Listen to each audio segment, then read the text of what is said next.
BJP एक कानून लाना चाहती है कि ये यूनिफॉर्म सिविल कोड नाफिज करेंगे। यूनिफॉर्म सिविल कोड नाफिज होगा जो उत्तराखंड एक रियासत में जहां पर बीजेपी बरसर इख्तिदार है वहां पर नाफिज हो चुका है। वहां पर बीजेपी ये कह रही है कि उत्तराखंड के मुसलमान अपनी बेटी या बेटे की शादी निकाह से नहीं करेंगे, ना दुल्हन को मेहर मिलेगा, और अगर शादी खत्म करने का तरीका है तो वो किसी दूसरे मजहब के तरीके से शादी को खत्म करना पड़ेगा। क्या आप ये चाहते हैं कि आपकी औलाद की शादी निकाह के जरिए ना हो, खुतबे निकाह ना हो, गवाह ना हो, मेहर का जिक्र ना हो? ये बीजेपी करना चाह रही है। दूसरा, बीजेपी ये करना चाह रही है कि हमारे मुल्क के आइन को तब्दील करना चाह रही है, और अगर हमारा मुल्क का आइन तब्दील या ख़त्म करके नया लिखा जाएगा तो इसमें सबसे बड़ा नुकसान दलितों को होगा, मुस्लिम अक़लियत ईसाइयों को होगा, और हमारे बैकवर्ड क्लास के भाई बहनों को होगा। मुस्लिम अक़लियत का नुकसान यह है कि मौजूदा आइन में मसावात, राइट टू इक्वालिटी एक फंडामेंटल राइट है, हम उससे महरूम हो जाएंगे। आर्टिकल 29 दफा 29 के तहत अक़लियतों को इस बात की इजाजत दी गई कि अपनी तहजीब का तहफ़्फ़ुज़ कर सके, और दफा 30 के तहत हम अपने पसंद के तालीमी इदारे खोल सकते हैं, चाहे वो मदरसा हो, मेडिकल कॉलेज हो, इंजीनियरिंग कॉलेज हो, स्कूल हो, जिसमें हम अगर प्राइवेट होगा तो हम 100% उसमें जो अक़लियत खोलती है उनके बच्चों को एडमिशन देंगे। बीजेपी को ख़त्म कर देगी। तीसरा, बीजेपी ये करना चाहती है कि कानून है, वो कानून ये है कि 15 अगस्त 47 को 47 को जो मंदिर थी, मस्जिद थी, गिरजाघर था, वो वैसे ही रहेगा, उसको तब्दील नहीं करेंगे। बीजेपी चाहती है कानून को ही खत्म कर दे, ताकि हर इबादत गाह पर कोई कह दे कि यहां पर ऐसा था, वहां पर तोड़ के बनाया गया। चौथा यह है कि हिजाब और निकाब एक मसला बन के रह जाएगा। आप देख रहे हैं कि मजहब तब्दीली करने के लिए जहां पर बीजेपी इख्तिदार में है वहां पर कानून ये बन चुका है कि आपको कलेक्टर से इजाजत लेना पड़ेगा मजहब तब्दील करने के लिए।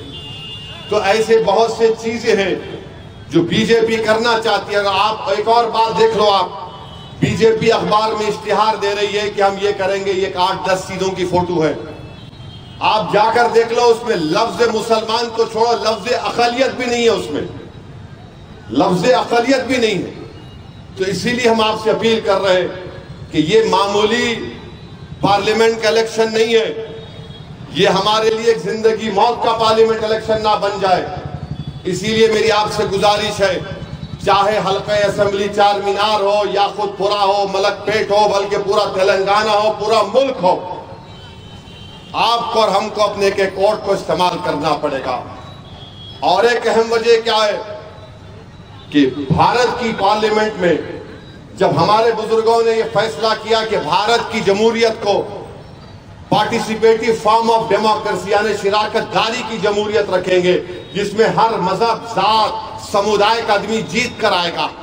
आज की लोकसभा में हमारे वतन अजीज में भारत में 17 करोड़ मुसलमानों की आबादी है, 14%।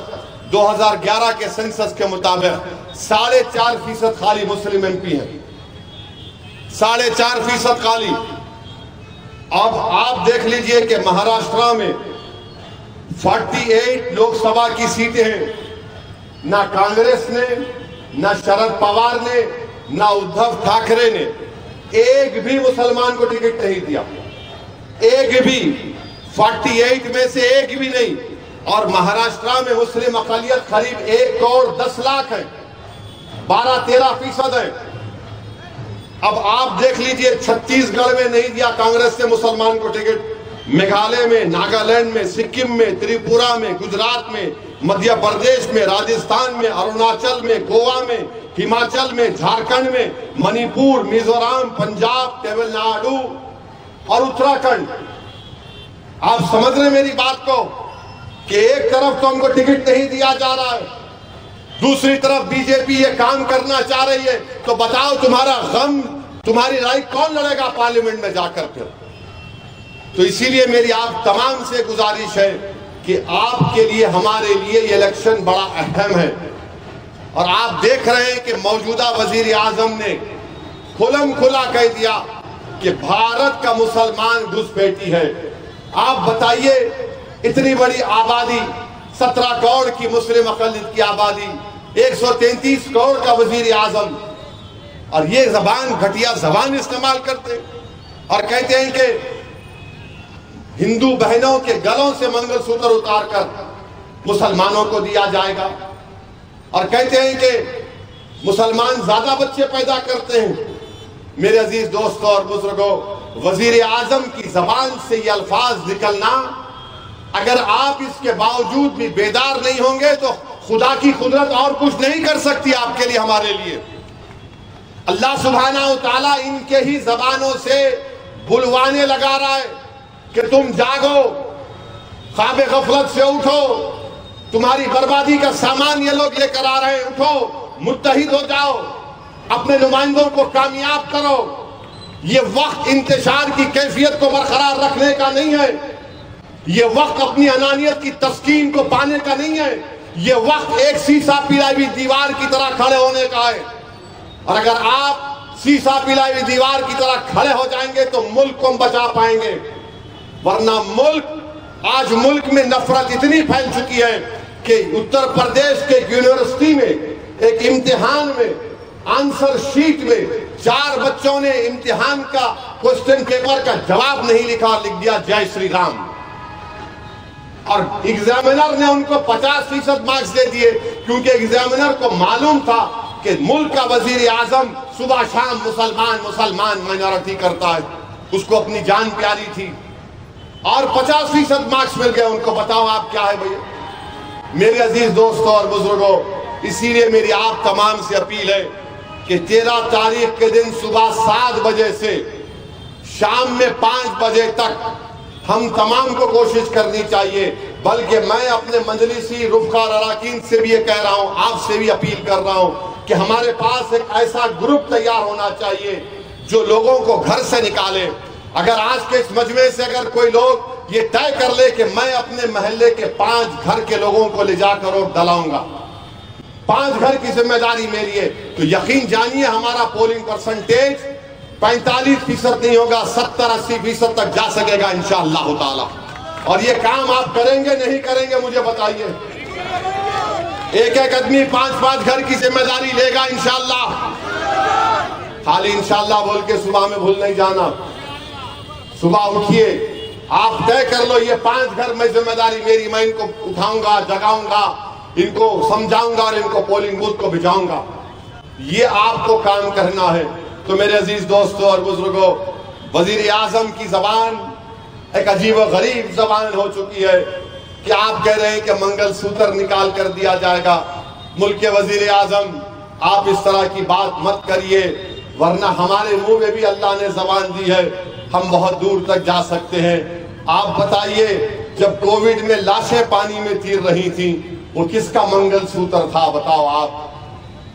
वो हमारी बहनें जो बेवा हो गई, उनके मंगलसूत्र का क्या होगा? इस वजीर आजम ने आप तमाम को लाइन में खड़ा किया, 500,000 की नोट गायब कर दी, सबको लाइन में खड़ा कर दिया। इस वजीर आजम ने पूरे मुल्क के गरीबों को सिर्फ आधा घंटा दिया, 4 घंटे दिए और कहा कि लॉकडाउन। आप परेशान हो गए।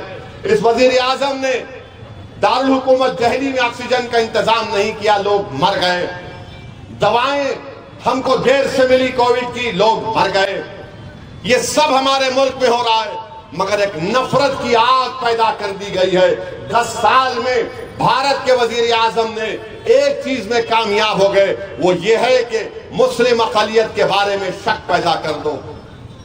और लोग बोलते, मजलिस के मुखालिफिन बहुत बोलते, मैं उनको जवाब देना भी नहीं चाहता। मैं आपको सिर्फ बताना ये चाह रहा हूं कि उत्तर प्रदेश में जहां पर बीजेपी की हुकूमत है, वहां पर ईद की नमाजें एक मस्जिद में 2-2 जमातें, 3-3 जमातें, 4 जमातें हुई।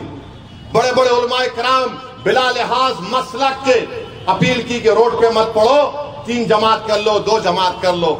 और आप हैदराबाद में हैं, यहाँ पर आपकी जमात मजलिस इत्तेहादुल मुस्लिमीन है, जिसको आपने, आपके बुजुर्गों ने अपने खून पसीने से इसको ताकत और मुकाम दिया। इत्तेहाद की कुव्वत पर आपकी पहचान है। आज यहां पर आप माह मुबारक में तहज्जुद की नमाज रोड पे पढ़ रहे थे, नहीं पढ़ रहे थे तहज्जुद की नमाज। ईद की नमाज वहां पर 3-3, 4-4 जमातें हो रही हैं। सोचो ये अल्लाह की नेमत है। मैं एहसान जताने के लिए नहीं कह रहा हूं, ये नेमत है मेरे भाई। तुम्हारी एक जमात है, तुम्हारी आवाज है, तुम्हारी ताकत है। आप अंदाजा भी नहीं कर सकते कि मुल्क के कोने कोने से लोग पैगाम भिजाते हैं, असद साहब हम दुआ कर रहे हैं, वोट तो नहीं डाल सकते, तुम जीत के आना, कोई आओ मत आओ। ये बेबसी का आलम है। मैं पूछता हूं कि तुम क्यों नहीं उनको बोलते? बोले अरे उसका जीतना नहीं जीतना बराबर नहीं है।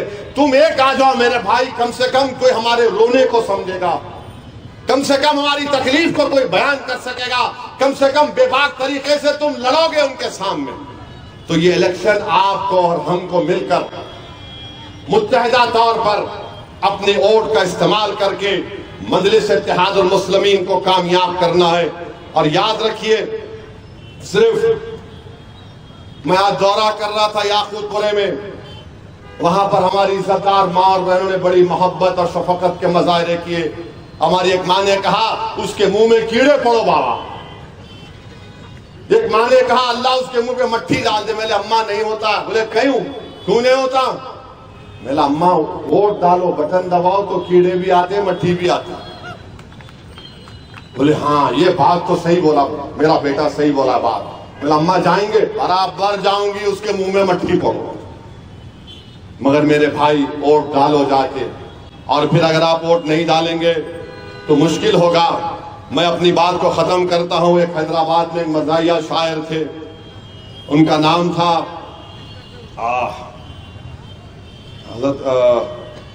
गौस खामखा ने अच्छा लिखा था, मोदी के बारे में लिखा था शायद। तो गौस खामखा की इस जुमले पे खत्म करता हूं, जरा बाद में साथ दो आप मेरे को। मुसलमान औरतों की झूठी फिक्र है, रोजाना औरतों पर जुल्म कर रहे, नहीं बोले तो सुनते नहीं। हाँ, करने के जो काम है वो जैसे के वैसे हैं, नहीं करने के काम कर रहे, नहीं बोले तो सुनते नहीं। हिंदू मुस्लिम कर को अपने घर का राशन भर ले रहे, देश के लोगों को भूखा मार रहे, नहीं बोले तो सुनते नहीं। रेल भी बेचता हूँ, BHL भी बेचता हूँ, तुम बोले तो चंचलगुड़े की जेल भी बेच देता हूँ। कैसे तानाशाही कर रहे, नहीं बोले तो सुनते नहीं। अब इस पे आ जाओ, बोले ना बच्चे बहुत पैदा कर रहे, इसके बच्चे उसके बच्चे कितने हैं गिनते फिर रहे, दूसरों के घर में झांकते फिर रहे, नहीं बोले तो सुनते नहीं। इनका क्या खा रहे, उनका क्या पका रहे, झांकते फिर रहे, गरीब भूखा मर रहे, नहीं बोले तो सुनते नहीं। हैदराबाद का नाम बदल के भाग्यनगर रखते कते, बाप की जागीर कई को समझ रहे, नहीं बोले तो सुनते नहीं। अब आप लोग अपनी अपनी बेगम को लेकर जाएंगे 13 तारीख को, आवाज नहीं उठाए तो हाथ तो उठा लो, नहीं तो फिर मेरे को नहीं बोलना पड़ेगा, नहीं बोले तो सुनते नहीं। सुनते ना बात को। हाँ देखो पाशा भी मुस्कुरा रही है उम्र में, माशाअल्लाह। हमारा शरीक मोहतमद जवान है आज भी अल्हम्दुलिल्लाह।